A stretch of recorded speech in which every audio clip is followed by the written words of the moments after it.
આ તરફ વાત જૂનાગઢની કરીએ, જ્યાં ઘેડ પંથકમાં ફરી પાણી જોવા મળી રહ્યું છે અને આ ઘેડ પંથક આખો પાણીમાં ગરકાવ છે। કેશોદ તાલુકાના ઘેડ વિસ્તારમાં પાણી ફરી વળ્યા, જેને લઈ બામણાસા, સરોડ, અખોદર, મૂળિયાસા, મઢાળા સહિતના ગામો અત્યારે બેટમાં ફેરવાઈ ચૂક્યા છે।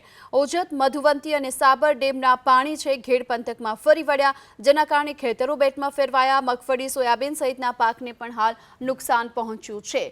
તો હાલ જમીન જળની આ સ્થિતિ જોવા મળી રહી છે।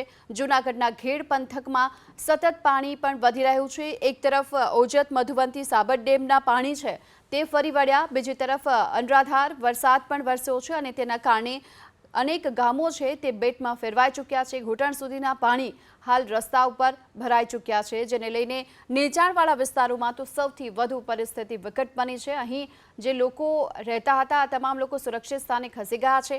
ઘેડ વિસ્તારના બામણાસા, સરોડ, ઓખાદર, મૂળિયાસા, મઢડા સહિતના ગ્રામ્ય વિસ્તારો હાલ બેટમાં ફેરવાઈ ચૂક્યા છે અને અહીંથી જાણે કે નદી પસાર થઈ રહી હોય એ પ્રકારના દ્રશ્યો જોવા મળી રહ્યા છે।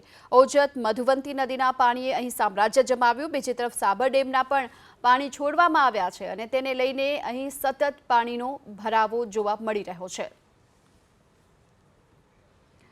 સતત 3-4 દિવસથી અનરાધાર વરસાદ પણ અહીં વરસી રહ્યો છે અને તેની વચ્ચે હવે નદીઓમાં ઘોડાપૂરની સ્થિતિ અને તેના કારણે હાલ અનેક ગામો બેટમાં ફેરવાઈ ચૂક્યા છે। ખેતરો પણ જળતરબોળ થઈ ચૂક્યા છે।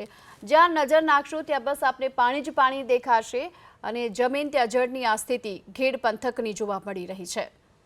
ઘેડ પંથકમાં સતત વરસાદની સાથોસાથ હવે નદીઓના પાણીઓએ પણ સામ્રાજ્ય જમાવ્યું છે, જેને લઈ જળ કર્ફ્યુના આ જે દ્રશ્યો સામે આવી રહ્યા છે, ઘૂંટણ સુધીના પાણી ભરાઈ ચૂક્યા છે, ખેતરો પાણીથી તરબોળ થઈ ચૂક્યા છે।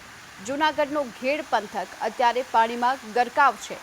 દ્રશ્યો અહીં સામે આવી રહ્યા છે કે સતત નદીનો પ્રવાહ જે વધી રહ્યો છે એ પ્રકારે ખેતરોમાંથી પ્રવાહ વહી રહ્યો છે, રોડ પરથી પાણીનો પ્રવાહ આ પ્રકારે પસાર થઈ રહ્યો છે। તો અખોદર, મૂળિયાસા, મઢડા સહિતના જે ગામો છે ત્યાં પણ આ જ પ્રકારની સ્થિતિ છે।